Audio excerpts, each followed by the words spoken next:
Hello guys, I am S K. Welcome back to our channel study and study.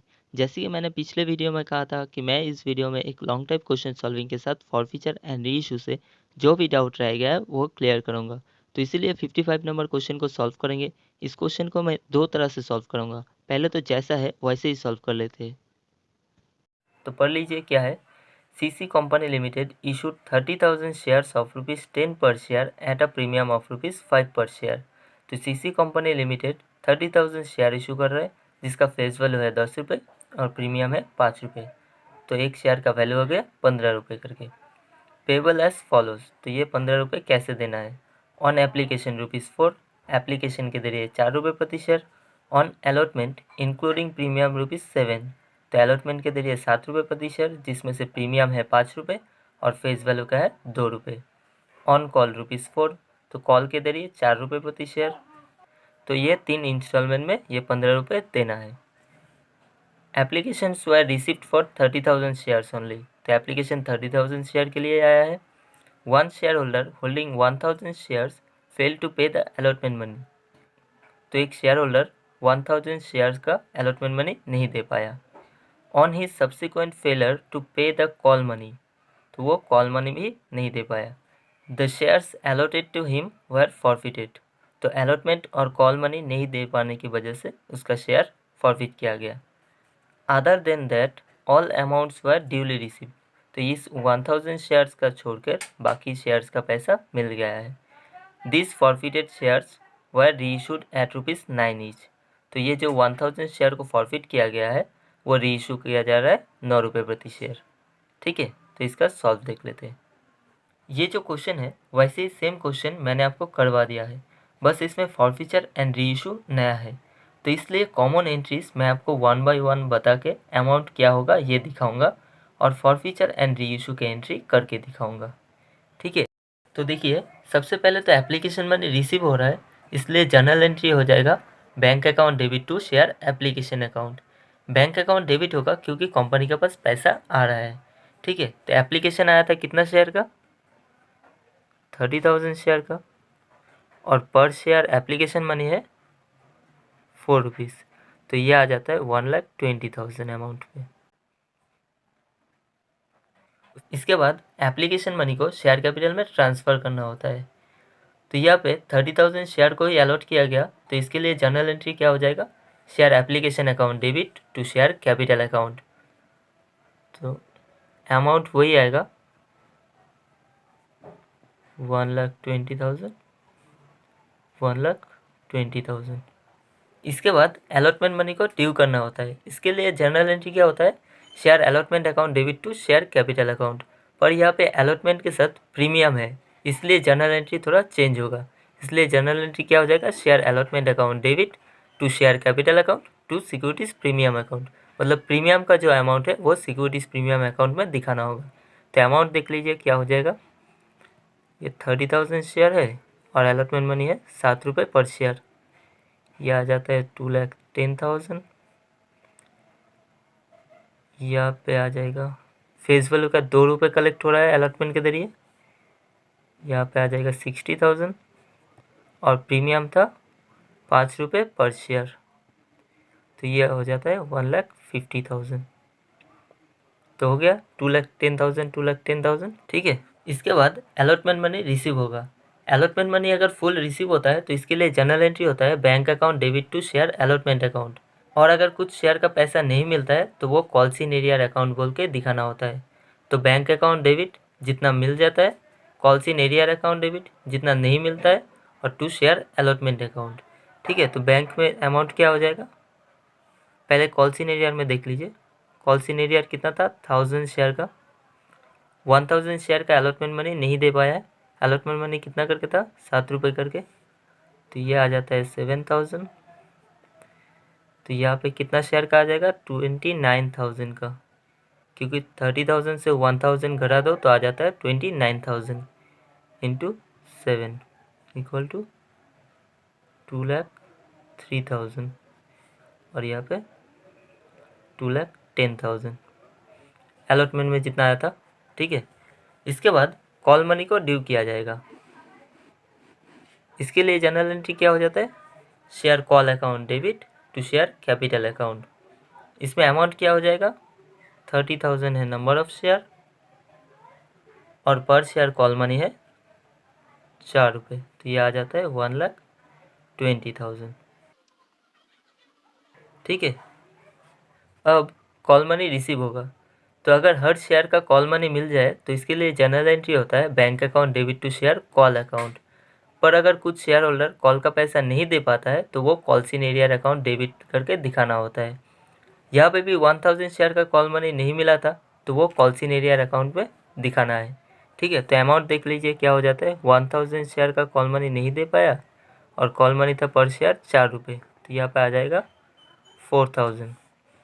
और call का amount कितना था, 30,000 into 4, 1,20,000। और bank में फिर कितना चलाएगा, 29,000 इंटू 4, 1,16,000 हो गया। 1,20,000 डेबिट, 1,20,000 क्रेडिट, सॉरी। ठीक है, तो इतना तक तो हम पहले भी कर चुके हैं। इस क्वेश्चन का जो मेन टॉपिक है वो अभी स्टार्ट होगा, तो थोड़ा ध्यान से देखिएगा और अच्छे से समझिएगा। ठीक है, और अगर कोई डाउट होगा तो वो कमेंट्स में बताइएगा। तो 1,000 शेयर का जो अलॉटमेंट मनी और कॉल मनी नहीं मिला था, उस वजह से कंपनी उस 1,000 शेयर को फॉरफिट कर रहा है। तो इसके लिए जर्नल एंट्री क्या हो जाता है, share capital account debit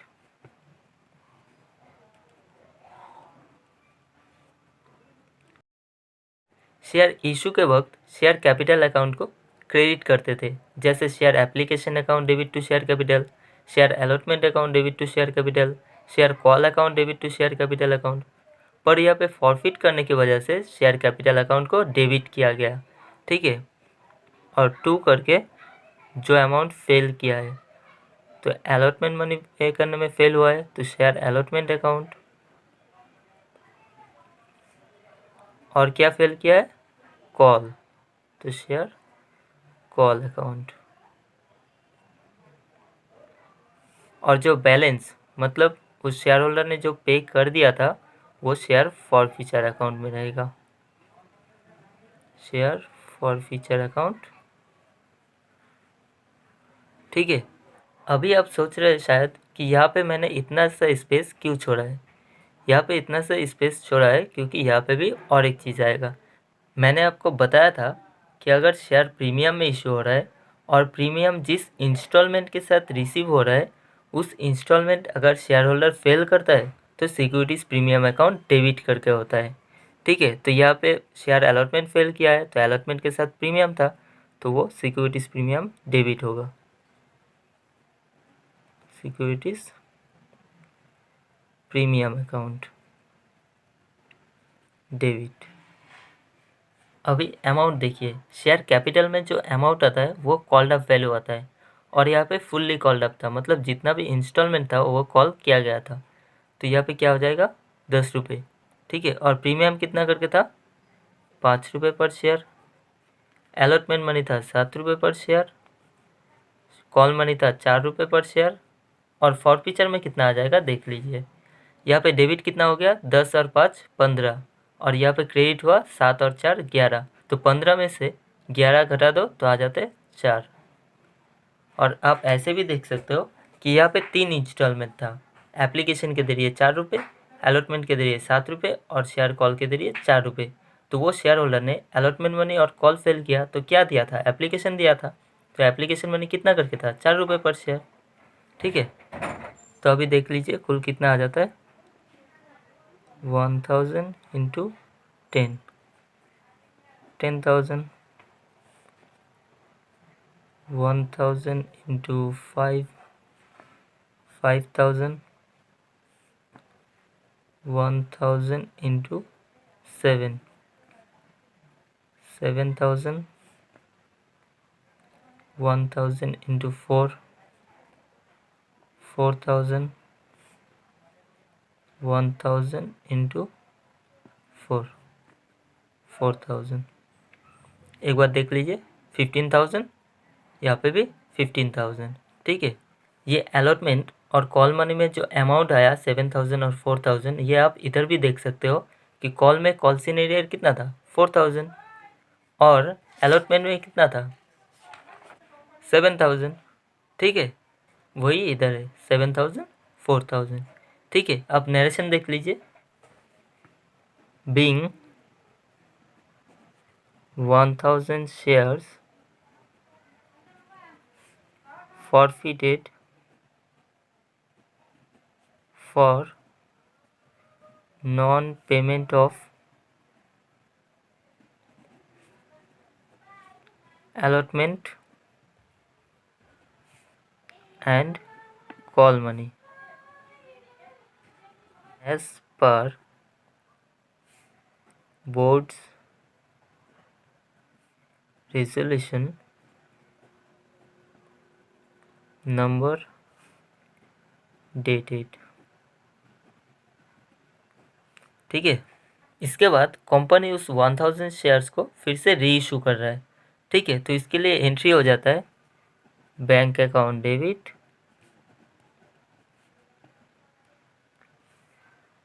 to share capital account. Bank account debit होता है क्योंकि कंपनी के पास री इशू करके पैसा आ रहा है। ठीक है, तो अमाउंट क्या हो जाएगा देख लीजिए। ये 1,000 शेयर्स है, 10 रुपये करके 10,000, और री इशू कर रहा है कितना करके 9 रुपये करके, यह आ गया 9,000। तो 10,000 के शेयर 9,000 में री इशू किया गया, तो 1,000 जो लॉस है वो शेयर फॉरफीचर अकाउंट डेबिट करके दिखाना है।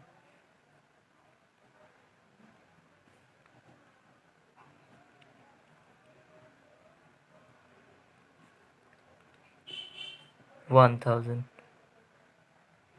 ठीक है, अब इसका नरेशन देखिए। बीइंग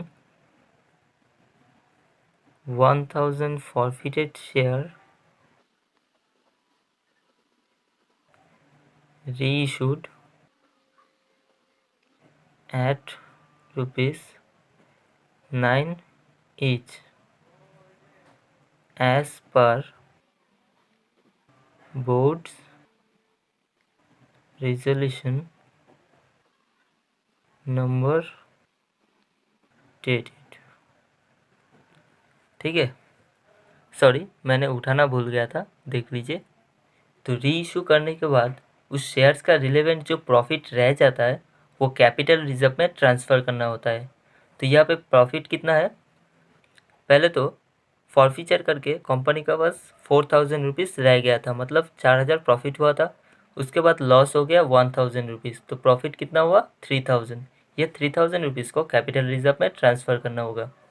इसके लिए जर्नल हो जाएगा share forfeiture account debit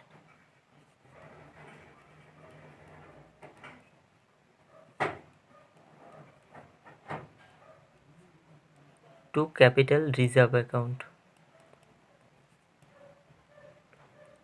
capital profit है इसलिए कैपिटल रिजर्व में ट्रांसफ़र करना होता है। तो अमाउंट क्या हो जाएगा, 4,000 प्रॉफिट हुआ था, इसमें से 1,000 लॉस हो गया री इशू के वक्त, तो प्रॉफिट रह गया 3,000। ठीक है, अब नरेशन देख लीजिए। Being profit on reissue of 1,000 shares transferred to capital reserve account।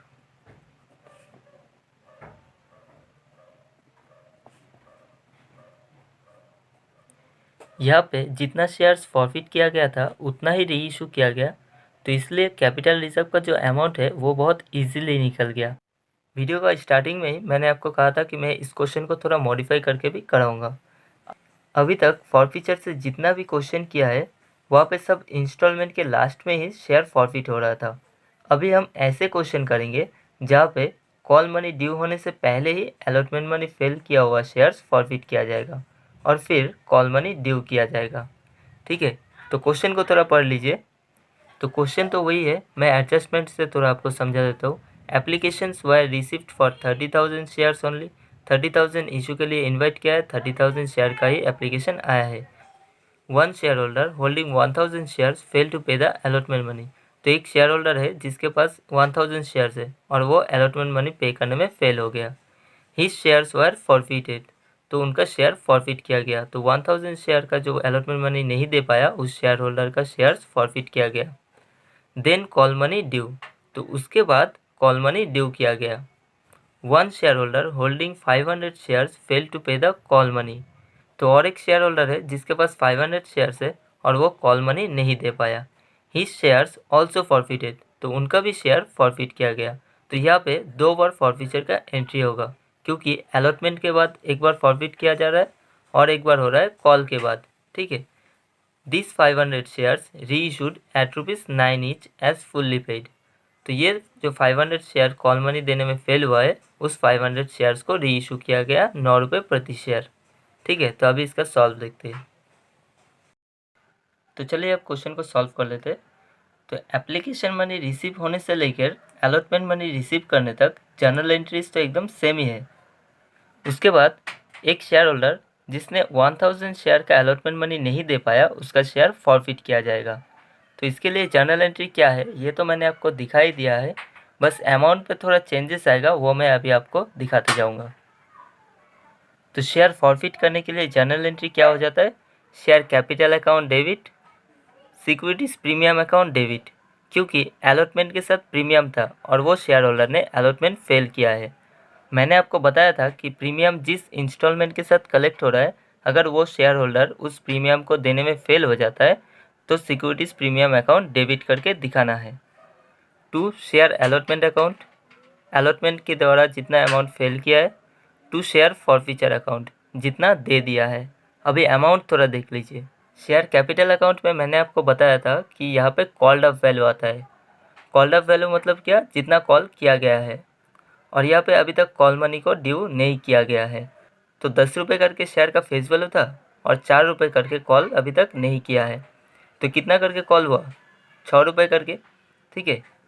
तो ये आ जाएगा 1000 शेयर और कॉल किया गया है 6 रुपये करके, तो ये 6000। सिक्योरिटीज प्रीमियम कितना करके था, 5 रुपये पर शेयर, 5000। अलॉटमेंट मनी 7 रुपये प्रति शेयर, 7000। और शेयर फॉरफिचर में कितना, 4 रुपये करके। क्यों, उस शेयर होल्डर ने सिर्फ एप्लीकेशन मनी ही दिया है, अलॉटमेंट मनी तो फेल कर दिया है। ठीक है। तो एप्लीकेशन मनी कितना करके था, 4 रुपये करके, 4000। तो शेयर फॉरफिट तो हो गया। तो क्वेश्चन में कहा था कि शेयर फॉरफिट होने के बाद कॉल मनी ड्यू किया गया। तो कॉल मनी को ड्यू करने के वक्त 29,000 शेयर का कॉल मनी ड्यू किया जाएगा। क्यों, क्योंकि 1000 शेयर को जो फॉरफिट किया गया उन शेयर होल्डर से क्या और पैसा मिलेगा, नहीं मिलेगा ना।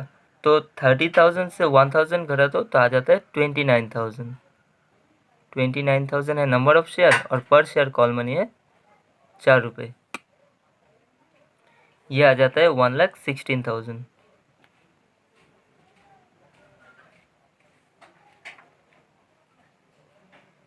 उसके बाद कॉल मनी रिसीव किया जाएगा। तो इसके लिए जर्नल एंट्री हो जाएगा बैंक अकाउंट डेबिट, जितना मिल गया है, कॉल सीनियर अकाउंट डेबिट, जितना नहीं मिला है, टू शेयर कॉल अकाउंट। तो कॉल सीनियर अकाउंट में जितना कॉल का मनी नहीं मिला है वो दिखाना है। ठीक है। तो अमाउंट थोड़ा देख लीजिए। शेयर कॉल में तो आएगा 29,000 इंटू 4, यह आ जाता है 1,16,000। और बैंक में कितना आएगा, 28,500 शेयर का, क्योंकि 500 शेयर्स का पैसा नहीं मिला है। ये आ जाता है 1,14,000।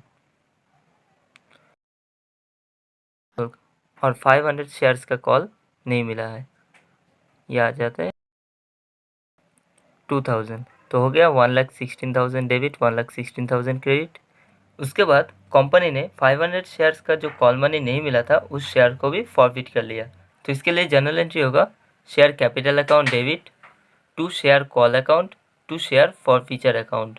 यहाँ पे सिक्योरिटीज प्रीमियम अकाउंट डेबिट करके नहीं आएगा क्योंकि उस शेयर होल्डर ने कॉल मनी को फेल किया है और कॉल मनी के साथ प्रीमियम नहीं था, प्रीमियम था अलॉटमेंट के साथ, और वो अलॉटमेंट का इंस्टॉलमेंट दे दिया है, इसलिए यहाँ पे सिक्योरिटी प्रीमियम अकाउंट डेबिट नहीं होगा।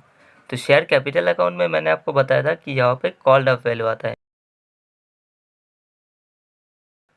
यहाँ पे कॉल कितना किया गया था, 10 रुपये करके, क्योंकि हर इंस्टॉलमेंट का कॉल ही किया गया था। तो ये अमाउंट आ जाएगा 5000 टू शेयर कॉल अकाउंट, मतलब कॉल के द्वारा जितना नहीं दिया है। तो कॉल मनी कितना करके था, 4 रुपये करके, ये आ जाता है 2000। और टू शेयर फॉरफीचर अकाउंट में जाएगा जितना वो दे दिया था। कितना करके दे दिया था, 10 रुपये में से 4 रुपये करके नहीं दिया, तो कितना दिया, 6 रुपये, 3000। आप ऐसे भी देख सकते हो कि वो एप्लीकेशन के जरिए 4 रुपये दिया और अलॉटमेंट के जरिए 7 रुपये दिया, जिसमें से प्रीमियम है 5 रुपये। तो प्रीमियम को घटा कर अलॉटमेंट का वैल्यू कितना था, 2 रुपये। तो 4 रुपये और 2 रुपये, 6 रुपये। उसके बाद कंपनी उस 500 शेयर्स को 9 रुपये करके री इशू कर रहा है। तो इसके लिए जनरल एंट्री हो जाता है bank account debit, share forfeiture account debit to share capital account. 10 रुपये का शेयर कंपनी 9 रुपये में री इशू कर रहा है, तो 1 रुपये करके जो लॉस है वो शेयर फॉरफीचर अकाउंट को डेबिट करके दिखाना है। ठीक है, तो अमाउंट थोड़ा देख लीजिए, 500 शेयर री इशू कर रहा है और 9 रुपये प्रति शेयर, तो यह आ जाता है 4500। लॉस कितना है, 500 इंटू 1, 500, 500 इंटू 10, 5000। तो हो गया 5000 डेबिट, 5000 क्रेडिट। उसके बाद मैंने आपको बताया था कि शेयर फॉरफिट करने के बाद उस शेयर को री इशू करके जो प्रॉफिट होता है वो कैपिटल रिजर्व में ट्रांसफ़र होता है। तो यहाँ पे प्रॉफिट कितना हुआ था, देखिए, पहले तो 500 शेयर को फॉरफिट करके कंपनी के पास 3000 रुपीज़ आया, ठीक है। और 500 शेयर को जब री इशू किया तब लॉस हो गया 500 रुपीज़। तो 3000 प्रॉफिट हुआ था, इसमें से 500 लॉस हो गया। तो 3000 से 500 घटा दो तो आ जाता है 2500। ये 2500 रुपीज़ को कैपिटल रिजर्व में ट्रांसफ़र करना है। इसके लिए जनरल एंट्री होगा share forfeiture account debit to capital reserve account. तो अमाउंट क्या हो जाएगा, 3000 से 500 लॉस को घटा दो तो आ जाता है 2500। ठीक है, तो 500 शेयर को फॉरफिट करके शेयर फॉरफीचर अकाउंट में 3000 रुपीज़ का क्रेडिट बैलेंस हुआ था। उन शेयर को री इशू करने के वक्त जो 500 रुपीज़ लॉस हुआ था वो राइट ऑफ करने के लिए शेयर फॉरफीचर अकाउंट डेबिट हो गया 500 रुपीज़, और कैपिटल रिजर्व अकाउंट में ट्रांसफ़र करते वक्त शेयर फॉरफीचर अकाउंट को डेबिट किया गया 2500 रुपीज़। तो हो गया 3000 क्रेडिट और 3000 रुपीज़ डेबिट। तो इतना ही कहा था क्वेश्चन में, जो हो गया। ठीक है, आज के लिए इतना ही। नेक्स्ट वीडियो में मैं आपको प्रो राटा का टॉपिक कवर कराऊंगा। अगर आपको आज का टॉपिक से कोई होमवर्क चाहिए तो आप मुझे कमेंट पे बताइए, मैं आपको होमवर्क का क्वेश्चन और आंसर दो ही प्रोवाइड कर दूंगा। तो मिलते हैं नेक्स्ट वीडियो में प्रो राटा के टॉपिक के साथ।